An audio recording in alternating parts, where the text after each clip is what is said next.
नमस्कार, स्वागत है आपका सिटी पोस्ट लाइव में और मैं हूं आपके साथ अनुराधा। बिहार में कांग्रेस के यूथ विंग द्वारा चलाए जा रहे पलायन रोको नौकरी दो यात्रा, यह यात्रा आज तीसरे दिन मोतिहारी पहुंची, जहां हजारों कांग्रेस कार्यकर्ताओं, छात्रों और नौजवानों ने इसमें भाग लिया। इस यात्रा का नेतृत्व कांग्रेस के वरिष्ठ नेता कन्हैया कुमार कर रहे हैं।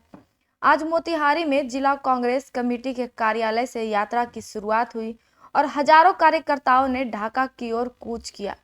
इस पद यात्रा में बड़ी संख्या में प्रतियोगी परीक्षाओं में पेपर लीक से वंचित छात्र छात्राएं भी शामिल हुई।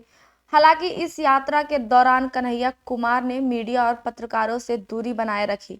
वहीं यात्रा के दौरान भरौलिया से एक निजी सभागार में कांग्रेस के युवा राष्ट्रीय अध्यक्ष वरुण चौधरी ने प्रेस वार्ता भी की, लेकिन इस प्रेस वार्ता में कन्हैया कुमार मौजूद नहीं रहे। प्रेस वार्ता में कांग्रेस के युवा राष्ट्रीय अध्यक्ष वरुण चौधरी ने डबल इंजन की सरकार पर कड़ा प्रहार किया। उन्होंने कहा कि बिहार पेपर लीक का अड्डा बन चुका है। जब छात्र छात्राएं इस मुद्दे को लेकर आंदोलन करते हैं तो सरकार माफियाओं के साथ देकर उन पर लाठियां बरसाती है। डबल इंजन की सरकार के ट्रेन में केवल पेपर लीक माफिया और शराब माफिया सवार है और सरकार इन्हीं के सहारे चल रही है। युवा राष्ट्रीय अध्यक्ष ने कहा कि पेपर लीक माफिया और शराब माफिया बिहार की सत्ता पर हावी है और डबल इंजन की सरकार में युवाओं को सिर्फ ठगा जा रहा है। उन्होंने यह भी कहा कि कांग्रेस का यह आंदोलन युवाओं और छात्रों की आवाज को बुलंद करने के लिए है। यात्रा में शामिल प्रतियोगी परीक्षाओं से वंचित छात्र छात्राओं ने भ्रष्टाचार और पेपर लीक के खिलाफ अपनी आवाज बुलंद की। उन्होंने नौकरी और न्याय की मांग करते हुए कहा कि पेपर लीक की घटनाओं में युवाओं का भविष्य खतरे में डाल दिया है। हालांकि इस पूरे घटनाक्रम में कन्हैया कुमार की चुप्पी सवाल खड़े कर रही है। पत्रकारों से दूरी बनाए रखने और प्रेस वार्ता में शामिल न होने की वजह से कयास लगाए जा रहे हैं कि कन्हैया कुमार इस मुद्दे पर अभी खुलकर बोलने से बच रहे हैं। प्रेस वार्ता में अरुण कुमार ने भाजपा पर जाति की राजनीति करने का आरोप लगाया और कहा कि सरकार छात्रों को रोजगार देने के बजाय माफियाओं को संरक्षण दे रही है। छात्र छात्राओं पर लाठियां बरसाने वाली सरकार को सत्ता में रहने का कोई हक नहीं है। भाजपा सिर्फ माफियाओं को पनपने का मौका दे रही है। और क्या कुछ कह रहे हैं वरुण चौधरी और बिट्टू यादव, आप उन्हें सुनिए। जो पेपर लीक की समस्या चुनावी साल में एकदम जब चुनाव करीब होना है तभी इस यात्रा की क्यों जरूरत पड़ी? इस यात्रा की तब जरूरत नहीं पड़ी, आपने देखा होगा बीपीएससी का मुद्दा हुआ, तब भी हम राहुल जी से भी छात्र मिले, तमाम कांग्रेस पार्टी ने आवाज सुनने का काम करा। ये बात सच है कि बिहार के अंदर नीतीश कुमार जी की लंबे समय सरकार चल रही है, लेकिन बिल्कुल अब जब से डबल इंजन की सरकार बनी है और केंद्र में बीजेपी की सरकार बनी है कि छात्रों के मुद्दे को मैंने शुरू में भी बोला, पहले अगर गलती से कुछ छात्र के मुद्दों पर घटना हो जाती थी तो सरकार छात्रों के साथ खड़ी होती थी और निंदा करती थी, कहती थी हमसे गलती होगी, हम छात्रों के साथ हैं। लेकिन अब ये सरकार का ये नौबत आ गई है कि चुनाव साल छोड़िए कि छात्रों पर लाठी डंडा बरसा रही है और कह रही है कोई पेपर लीक में ध्यान नहीं पाएगी, खुले तौर पर उन माफियाओं को साथ बिठाती है। तो चुनावी साल नहीं है, ये मुद्दा है, मुद्दा चलता रहेगा जब तक। अगर छात्रों की मैं बोलता हूँ, आज नीतीश कुमार जी अपने किले से बाहर निकले और बीजेपी के प्रदेश अध्यक्ष और तमाम लीडर बाहर निकले और छात्रों से माफी मांगे और उनका जो इशू है वो एड्रेस करना शुरू करें। बात करें क्यों यहाँ के लोग दूसरे प्रदेशों में जा रहे हैं, क्यों नौकरी देने में सक्षम नहीं है, नीतीश कुमार जी बाहर आके एड्रेस करना शुरू करें। हमारी यात्रा में मैं उनको निमंत्रण देता हूँ, नीतीश कुमार जी को और बीजेपी नेताओं को, आज यात्रा में छात्रों से मिले, जुड़े हमारे मुद्दे से और उनकी बात सुने।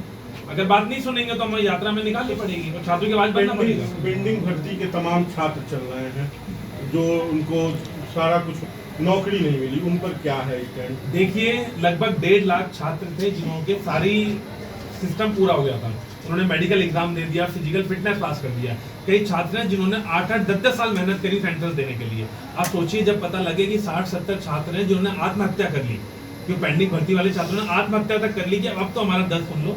लेकिन केंद्र की सरकार ने तो उनको दर्द दिया, प्रदेश की सरकार ने भी, केंद्र के जो खून से रंगे हुए हाथ हैं नीतीश कुमार के और बीजेपी की सरकार के, जो अग्निपथ योजना का बहाना लिया, उस अब कोविड का बहाना दिया। पहले वादा करा, राजनाथ सिंह जी मिले डिफेंस मिनिस्टर और तमाम नेता इनके कि हम तुम्हें नौकरी देंगे, उनको झूठा वादा देते रहे। छात्रों की वो मैं कहता हूँ छात्रों ने आत्महत्या नहीं करी, उन छात्रों की हत्या करी गई और इस हत्या में शामिल नीतीश कुमार और बीजेपी के तमाम नेता हैं जो 1.5 लाख भर्ती छात्र थे जिनको अभी तक न्याय नहीं दे रहे। वो छात्र हमारे साथ चल रहे हैं, उनका दर्द आप उनसे सुनेंगे। वो सामान्य परिवार के छात्र हैं, किसी के पापा अभी भी ठेला लगाता है सब्जी का, किसी के घर में कोई कमाने वाला नहीं है और वो नौकरी देश की सेवा करने के लिए मांग रहे थे, देश के आगे नौकरी मांगना। तो छात्र भी साथ चल रहे हैं, उनको जब तक न्याय नहीं मिलेगा यात्रा में वो शामिल रहेंगे और भी तमाम छात्र छात्राएं आ रहे हैं।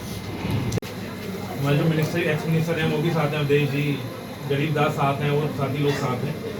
देखिए हमारी जो यात्रा है पलायन रोको नौकरी दो, इस यात्रा के माध्यम से ये यात्रा एनएसयूआई यूथ कांग्रेस पार्टी इस यात्रा को सपोर्ट कर रही है, लेकिन वास्तविकता ये है इस यात्रा में नौजवान छात्र छात्राएं और खास तौर पर जो अग्निपथ से पीड़ित छात्र हैं वो सब शामिल हैं। आपने देखा होगा पेपर लीक का जो एपिक सेंटर है कहीं ना कहीं वो बिहार बनता जा रहा है, और इस पेपर लीक की कहानी के पीछे आप देखेंगे बार बार, और बीपीएससी के छात्र रहे हो, नीट के छात्र रहे हो, हमेशा क्या हुआ करता था, अगर गलती से किसी सरकार के समय कोई पेपर लीक हो जाता था तो सरकार छात्रों के साथ खड़ी होती थी। लेकिन बिहार में देखने को मिला बीजेपी और जेडीयू की सरकार को कि जब पेपर लीक होता है तो जो पेपर लीक कराने में धांधली में लोग पाए जाते हैं, सरकार उनके साथ खड़ी होती है, और जो छात्र छात्राएं इसके विरोध में आवाज उठाते हैं उन पर लाठी बरसाने का काम, वाटर कैनन चलाने का काम ये सरकार करती है। और अभी मैं इस यात्रा में चल रहा था तो यात्रा में मुझे एक छात्र मिला, एक 15 साल की गुड़िया मिली।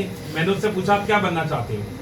उस छात्रा ने बोली मैं डॉक्टर बनना चाहती हूँ। तो मैंने कहा आपके डॉक्टर बनने में क्या सहयोग कर सकते हो? उसने कहा भैया बस पेपर लीक ना हो, हमें अभी से डराया जा रहा है, हम डेली अखबार पढ़ते हैं। जब नीट का एग्जाम हुआ, नीट के एग्जाम में पता लगा कि जो एनटीए का पूरा नेक्सस ही एनटीए पूरा शामिल था, तो केंद्र सरकार ने निर्णय लिया कि हम एनटीए के साथ जाएंगे ना कि छात्रों के साथ। तो पेपर लीक एक बड़ी समस्या है जिसका एपिक सेंटर बिहार बनता जा रहा है। तो हम आपके मीडिया के माध्यम से उन छात्र छात्राओं की भी बात बनना चाह रहे हैं। आज 2 छात्र हमारे साथ भी थे कि पेपर लीक जैसी गंभीर समस्या से बिहार प्रदेश जूझ रहा है। प्रदेश की सरकार और केंद्र की सरकार इस मुद्दे को बिल्कुल दरकिनार ना करे और ये यात्रा जारी रहेगी, और इस यात्रा का कोई ऐसा समापन नहीं है। ये यात्रा जारी रहेगी जितने छात्र छात्राएं हमारे, जब तक उनकी आवाज नहीं सुन लेगी सरकार और उनके मुद्दे की बात नहीं करेगी, हमारी यात्रा में बार बार जो छात्र छात्राएं शामिल रहेंगे। और आपको मैं एक उदाहरण और देना चाहता हूँ, नीट से जो भी मेरे एक छात्र ने बताया, नीट से डॉक्टर बनते हैं। मुझे अभी डर लगने लगा है कि बीजेपी के जब खुद नेता अमित शाह जी हों या बीजेपी के बिहार के प्रदेश के नेता हों या नीतीश कुमार जी, देखो मैं उनकी लंबी आयु की मैं कामना भी करता हूं, लेकिन मुझे पता चला कि उनकी तबीयत भी कभी खराब रहती है।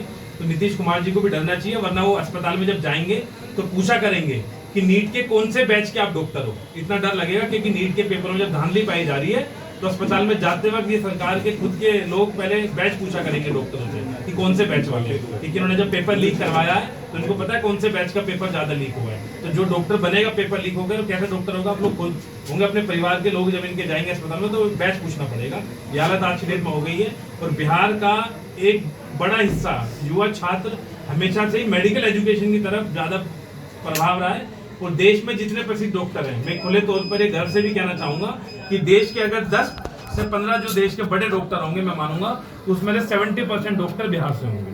तो बिहार के अंदर एक मेडिकल एजुकेशन का बड़ा स्कोप है, मतलब मेडिकल एजुकेशन में जाने वाले छात्रों का बड़ी तादाद है। उन सबको सरकार ने बिल्कुल दरकिनार कर दिया। दोनों डबल इंजन की सरकार ने पूरे इंजन के अंदर जो रेलगाड़ी का इंजन होता है उसमें पेपर लीक माफिया लोगों को बिठा लिया, तो छात्रों को डंडे मारकर, लाठी बरसाकर और वाटर कैनन चलाकर छात्रों को ट्रेन से उतार दिया और पेपर लीक माफिया को ट्रेन में बिठा लिया। तो सरकार को हम चेतावनी भी देते हैं कि यात्रा जारी रहेगी, इन छात्रों की आवाज़ सुनो और खास तौर पर मेडिकल छात्रों को सुविधाएं दो और ये पेपर लीक से मुक्ति दिलाओ।